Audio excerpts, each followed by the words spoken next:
Hello friends, કેમ છો? મજામાં? ચેપ્ટર નંબર 1 ઘન પદાર્થો સોલિડ સ્ટેટ એની અંદર આપણે આગળ જઈએ. વાહકોમાં વિદ્યુતનું વહન જોયું હતું, એટલે કે સુવાહક અને અવાહકમાં વિદ્યુતનું વહન કઈ રીતે થાય છે. હવે આજે આપણે અર્ધવાહકોમાં વિદ્યુતનું વહન જોવાનું છે. મિત્રો, અર્ધવાહકોમાં શું હોય? તો બે પટ છે, તમને દેખાય છે. એક સંયોજકતા પટ છે અને બીજો વાહકતા પટ છે.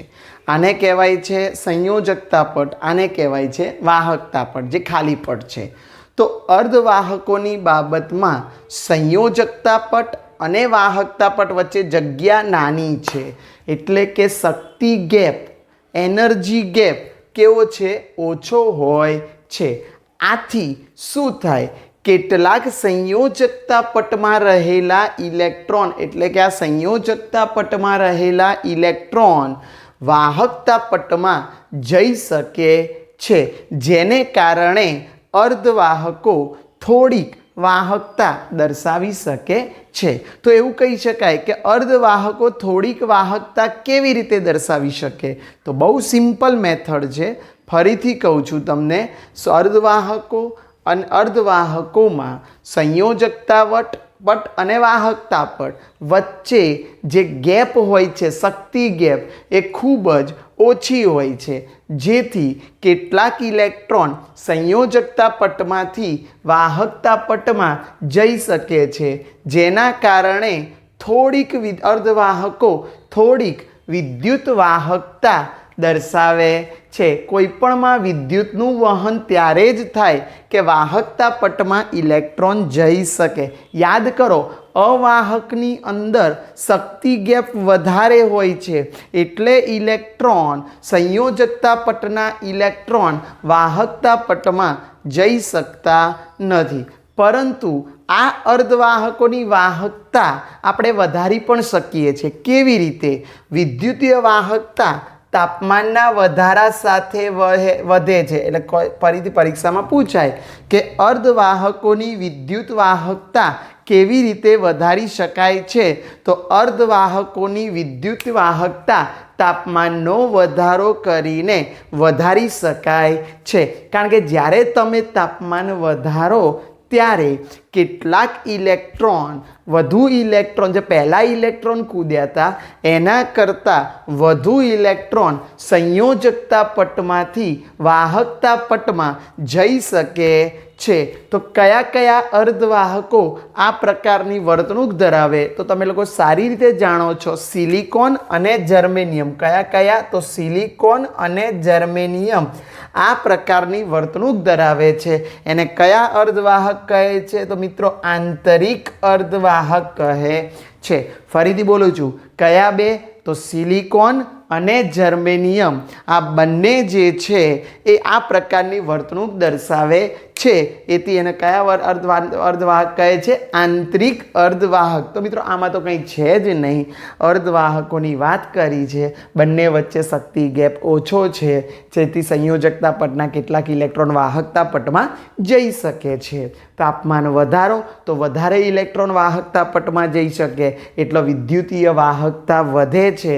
સિલિકોન અને જર્મેનિયમ આનું ઉદાહરણ છે અને તેને આંતરિક અર્ધવાહકો કહે છે. હવે આ આંતરિક અર્ધવાહકો છે એની વાહકતા એટલી બધી પણ વધારે નથી કે પ્રાયોગિક રીતે એની ઉપયોગિતા માટે ઘણી ઓછી હોય છે. એટલે પ્રયોગો તથા પ્રેક્ટિકલી આપણે એનો યુઝ કરી શકતા નથી. કોનો? આ આંતરિક અર્ધવાહકોનો આપણે પ્રેક્ટિકલી બહુ વધારે ઉપયોગ કરી શકતા નથી, કારણ કે એની વાહકતા જેટલી જોઈએ તેટલી હોતી નથી. આથી વાહકતા વધારવા માટે યોગ્ય અશુદ્ધિ ઉમેરવામાં આવે છે. યાદ રાખજો, આંતરિક અર્ધવાહકોની વાહકતા વધારવા માટે, રિપીટ કરું છું, આંતરિક અર્ધવાહકોની વાહકતા વધારવા માટે તેમાં અશુદ્ધિઓને જરૂરી પ્રમાણમાં ઉમેરવામાં આવે છે અને તેની વાહકતા વધારી શકાય. અશુદ્ધિઓને જરૂરી પ્રમાણમાં ઉમેરીને વાહકતા વધારી શકાય. આ ઘટનાને ડોપિંગ કહે છે. તો પહેલો ક્વેશ્ચન થાય ડોપિંગ એટલે શું, ડોપિંગ શા માટે કરવામાં આવે છે? તો વિચારો ડોપિંગ શા માટે કરવામાં આવે છે? તો આંતરિક અર્ધવાહકોની વાહકતા એટલી બધી હોતી નથી કે જેથી તેનો પ્રાયોગિક રીતે ઉપયોગ કરી શકાય. આથી કેટલીક અશુદ્ધિઓ આંતરિક અર્ધવાહકોમાં ઉમેરીને તેની વાહકતા વધારી શકાય છે. આ પ્રક્રિયાને ડોપિંગ કહે છે.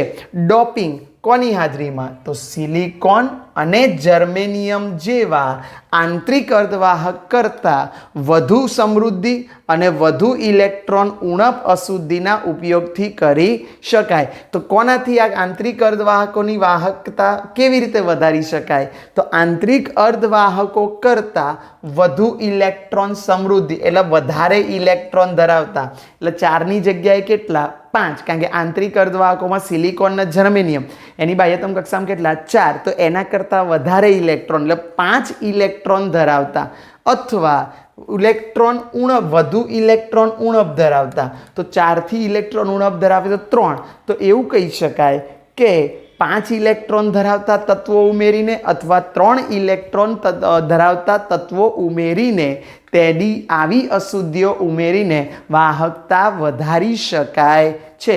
એટલે વધુ ઇલેક્ટ્રોન સમૃદ્ધિ અને વધુ ઇલેક્ટ્રોન ઉણપ અશુદ્ધિનો ઉપયોગ કરીને આપણે વાહકતા વધારી શકીએ છીએ. તો મિત્રો આ ટોપિકમાં તમને ડોપિંગ એટલે શું અને શું ઉમેરીને, તો મેં તમને કીધું એમ શું ઉમેરો છો તમે? તો વધુ ઇલેક્ટ્રોન સમૃદ્ધિ એટલે વધુ ઇલેક્ટ્રોન ધરાવતા તત્વો અંદર નાખો અથવા વધુ ઇલેક્ટ્રોન ઉણપ એટલે કે ઇલેક્ટ્રોનની ઉણપ ધરાવતા તત્વો અંદર ઉમેરીને એવી અશુદ્ધિઓ ઉમેરીને આપણે વાહકતા વધારી શકીએ છીએ. હું તમને અહીંયા એક ઉદાહરણ આપું છું. એ ઉદાહરણ છે ઇલેક્ટ્રોન સમૃદ્ધિ અશુદ્ધિઓ. યાદ રાખજો, ઇલેક્ટ્રોન સમૃદ્ધ અશુદ્ધિઓ. તો હવે તમને ખબર પડી ગઈ ઇલેક્ટ્રોન સમૃદ્ધ એટલે શું? તો મેં તમને કીધું કે સમૂહ 15ના તત્વો એની બાહ્યતમ કક્ષામાં કેટલા ઇલેક્ટ્રોન હોય? 5. કયા કયા સમૂહ 15ના તત્વો છે? તો નાઇટ્રોજન, ફોસ્ફરસ, આર્સેનિક એની બાહ્યતમ કક્ષામાં 5 ઇલેક્ટ્રોન હોય. તો જુઓ સિલિકોન અને જર્મેનિયમ કયા સમૂહના તત્વો છે? તો આપણે વાત કરી સમૂહ 14. તો એની બાહ્યતમ કક્ષામાં કેટલા ઇલેક્ટ્રોન હોય? 4. તેમને કેટલા સંયોજકતા ઇલેક્ટ્રોન હોય? તો 4 સંયોજકતા ઇલેક્ટ્રોન હોય છે. જો અહીંયા સિલિકોન છે તમારી સામે, કેટલા સંયોજકતા ઇલેક્ટ્રોન? તો 4. તો જો ભાગીદારી થાય છે, 1 ઇલેક્ટ્રોન આનો, 1 ઇલેક્ટ્રોન આનો, અહીંયા પણ પરમાણુ 1 ઇલેક્ટ્રોન એનો, 1 ઇલેક્ટ્રોન આનો. તો જો 4 ઇલેક્ટ્રોન થશે, 1 ઇલેક્ટ્રોન આનો, 1 ઇલેક્ટ્રોન આનો ને 1 ઇલેક્ટ્રોન આનો. એ જ રીતે આ બાજુ ઇલેક્ટ્રોન હોય. તો આ રીતે સિલિકોનની બાહ્યતમ કક્ષામાં અને જર્મેનિયમ જે સમૂહ 14ના તત્વો છે એની બાહ્યતમ કક્ષામાં સંયોજકતા ઇલેક્ટ્રોન કેટલા છે? બાહ્યતમ કક્ષામાં 4 છે. હવે એની અંદર દરેક પરમાણુ 4 સહસંયોજક બનતી પડોશી બનાવે છે. ગમે તે લો, આ લઉં તો એ 4 સહસંયોજક બનતી પડોશી બનાવે છે. કારણ કે સમૂહ કયા તત્વો છે? 14ના તત્વો. એની બાહ્યતમ કક્ષામાં સંયોજકતા ઇલેક્ટ્રોન 4 એટલે 4 સહસંયોજક બંધ બનાવીને તે પડોશી બનાવે છે. તો મિત્રો આટલે સુધી તમને ખબર પડી કે પડોશી કેવી રીતે બને છે. તો આ સિલિકોનમાં જો 1 2 3 4 એ એના પોતાના 4 અને 1 2 3 4 એ બાજુના 4 બંને સહસંયોજક બંધથી જોડાય છે. હવે સમજો, હું તમને સમૂહ 15ના તત્વો નાખીશ. જોજો, ધ્યાન રાખજો, સમૂહ 15ના તત્વો અંદર ઉમેરું છું. તો સમૂહ 15ના તત્વો કયા કયા છે? તો મેં તમને કીધું નાઇટ્રોજન, ફોસ્ફરસ, આર્સેનિક. તો હું અંદર ધારો કે અહીંયા આર્સેનિક તત્વ ઉમેરું છું. ધ્યાન રાખજો, આર્સેનિક તત્વ વચ્ચે ઉમેરવામાં આવે છે. હવે આર્સેનિકની બાહ્યતમ કક્ષામાં કેટલા ઇલેક્ટ્રોન? 5 ઇલેક્ટ્રોન. જો તેની સંયોજકતા કોષમાં કેટલા ઇલેક્ટ્રોન? 5. સમૂહ 15ના તત્વો એ 5 ઇલેક્ટ્રોન વડે ડોપિંગ કરવામાં આવે છે. તો સાંભળજો, આ હું એક સિલિકોનનો લઉં અહીંયા આ રીતે, એક અહીંયા આર્સેનિકનો લઉં. ચલો, ઓકે, અહીંયા આ ભૂસી નાખું છું. હવે તમને ખબર પડી ગઈ છે. ઓકે, ચલો, એ જ રીતે અહીંયા સિલિકોનનો, અહીંયા આર્સેનિકનો, એક સિલિકોનનો, અહીંયા આર્સેનિકનો, એક સિલિકોનનો, એક આર્સેનિક. પણ આર્સેનિકના તો 4 જ થયા છે, એની જોડે કેટલા તો 5, તો 5મો ઇલેક્ટ્રોન હું અહીંયા દર્શાવું છું. આ ઇલેક્ટ્રોન 5મો ઇલેક્ટ્રોન તમે દર્શાવો છો, જે આર્સેનિકનો પોતાનો ઇલેક્ટ્રોન છે. આ ઇલેક્ટ્રોન સાથે કોઈ બંધ બનાવતો નથી, એટલે મુક્ત ઇલેક્ટ્રોન છે. તો જુઓ 4 ઇલેક્ટ્રોન SI સાથે સહસંયોજક બંધ બનાવે, તો 4 SI 4 ઇલેક્ટ્રોને SI સાથે સહસંયોજક બંધ બનાવી દીધો. પણ 5મો ઇલેક્ટ્રોન છે જે મુક્ત છે અને જે વિસ્થાનીકૃત ઇલેક્ટ્રોન તરીકે ઓળખાય છે. અને યાદ રાખો, મુક્ત ઇલેક્ટ્રોન હંમેશા વિદ્યુતની વાહકતા વધારે છે. તો આ જે મુક્ત ઇલેક્ટ્રોન છે એને વિસ્થાનીકૃત ઇલેક્ટ્રોન કહીએ છીએ. અને આ વિસ્થાનીકૃત ઇલેક્ટ્રોન એ વિદ્યુતની વાહકતા વધારવા માટે ઉપયોગી છે. તો મિત્રો હજુ આગળ જઈશું આ ઇલેક્ટ્રોન સમૃદ્ધ તત્વોમાં.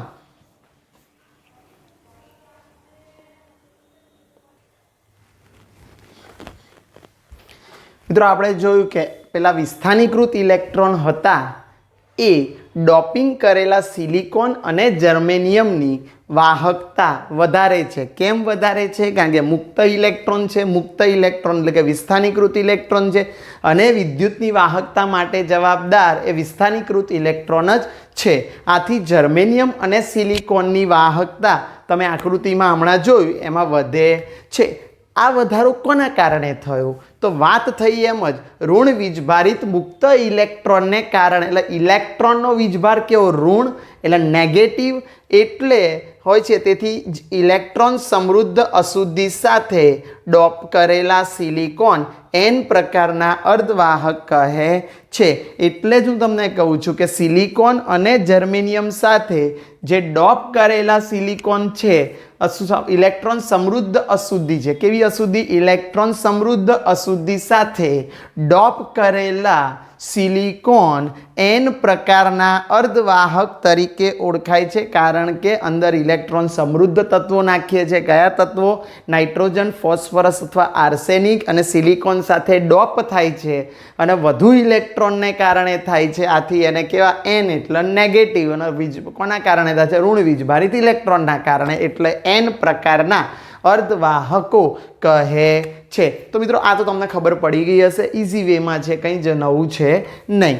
હવે જોઈએ છે ઇલેક્ટ્રોન ઉણપ અશુદ્ધિ. તો હવે શબ્દ પ્રમાણે છે ઉણપ એટલે ઇલેક્ટ્રોનની ઉણપ ધરાવતા તત્વો જેની બાહ્યતમ કક્ષામાં કેટલા ઇલેક્ટ્રોન હોય? 3 જ. એવું એક હું તમને ઉદાહરણ આપી શકું.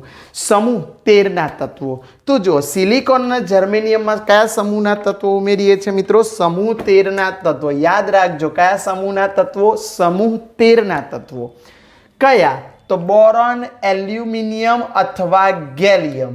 જેની સંયોજકતા કેટલી થાય? 3. 13મા સમૂહના તત્વોમાંથી 10 બાદ કરું તો બાહ્યતમ કક્ષામાં 3 થઈ જાય. તત્વ જે સંયોજકતા કેટલા ઇલેક્ટ્રોન ધરાવે છે? 3 સંયોજકતા ઇલેક્ટ્રોન ધરાવે છે. તેની સાથે સિલિકોન અને જર્મેનિયમને ડોપ. અહીંયા તમારું સિલિકોન છે જ. હવે હું એની અંદર બોરોન ઉમેરું છું. ચલો ધ્યાન રાખજો, બોરોન ઉમેર્યો. બોરોનની બાહ્યતમ કક્ષામાં કેટલા ઇલેક્ટ્રોન? 3. હવે 3 ઇલેક્ટ્રોન તો 3 જોડે ભાગીદારી થશે. તો જો અહીંયા એક ઇલેક્ટ્રોનની ભાગીદારી, આ બીજા ઇલેક્ટ્રોનની ભાગીદારી, આ ત્રીજા ઇલેક્ટ્રોનની ભાગીદારી. હવે સિલિકોનનો એક અહીંયા હશે પણ એક જગ્યા અહીંયા ખાલી રહેશે. જુઓ, બોરોન પાસે તો 3 હતા, એટલે 3 હોવાને કારણે એની જગ્યા ખાલી રહેવા આ જગ્યા ખાલી રહે છે. જોજો તમે. ઓકે, એટલે કહેવાનો મતલબ તે જગ્યા કે જ્યાં ચોથો ઇલેક્ટ્રોન ગુમ થયેલો છે, આ જગ્યા કે જ્યાં ચોથો ઇલેક્ટ્રોન ગુમ થયો, કે બોરોનની બાહ્યતમ કક્ષામાં 3, તો 1, 2, 3 ભાગીદારી કરી નાખી. જોયું તમે? પણ ચોથો ઇલેક્ટ્રોન બોરોનનો ના હોવાથી એ ખાલી જગ્યા છે કે જ્યાં ચોથો ઇલેક્ટ્રોન ગુમ થયેલો છે તેને ઇલેક્ટ્રોન છિદ્ર કહેવાય. એટલે આ જે મળ્યું તમને એને તમે કહેશો ઇલેક્ટ્રોન છિદ્ર તરીકે અથવા ઇલેક્ટ્રોન રિક્તતા કહે છે. તો ઇલેક્ટ્રોન રિક્તતા કોને કહેવાય? તો બોરોનની પાસે ગુમ થયેલો ચોથો ઇલેક્ટ્રોન હોય છે તેને ઇલેક્ટ્રોન છિદ્ર, આ ઇલેક્ટ્રોન છિદ્ર અથવા ઇલેક્ટ્રોન રિક્તતા કહે છે. હવે થશે શું એ સમજવાનું છે મિત્રો.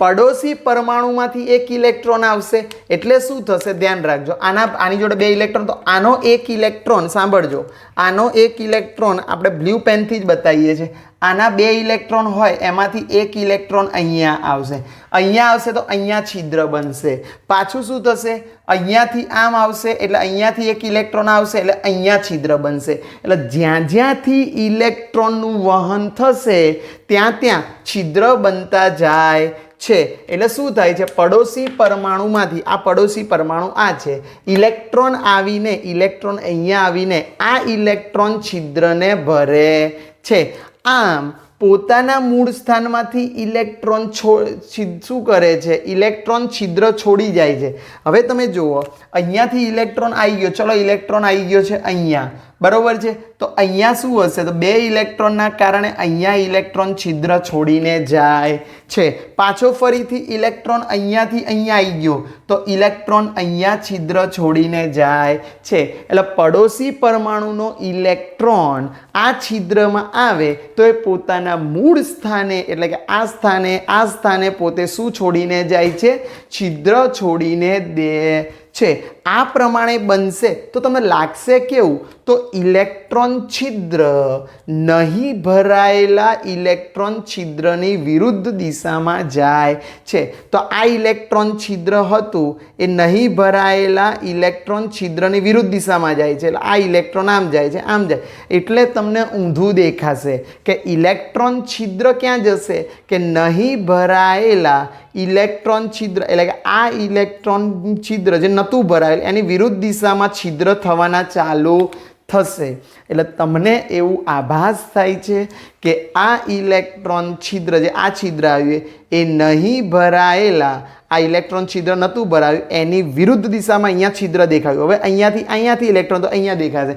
એની વિરુદ્ધ દિશામાં જશે આ પ્રકારના અર્ધવાહકમાં ભાઈ ઇલેક્ટ્રોનની ઉણપ છે છિદ્ર છે એથી આ પ્રકારના અર્ધવાહકને P મીન્સ પોઝિટિવ અથવા P પ્રકારના અર્ધવાહક કહે છે તો મિત્રો એક્ઝામની દ્રષ્ટિએ આ પ્રશ્ન બહુ જ ઇમ્પોર્ટન્સ છે N પ્રકારના અર્ધવાહકો P પ્રકારના અર્ધવાહકો અને ડોપિંગ એટલે કડકડાટ તૈયાર પ્રશ્ન આ કરવાનો છે હવે જે નેક્સ્ટ પ્રશ્ન ચલાવું છે મોસ્ટ ઇમ્પોર્ટન્સ IMP MCQ માટે બહુ જ IMP1 જી નીટ અને ગુજરાત બોર્ડમાં IMP MCQ માટે બહુ જ જરૂરી છે તો આપણે નેક્સ્ટ લેક્ચરમાં એ પ્રશ્ન ભણીશું thank you very much okay by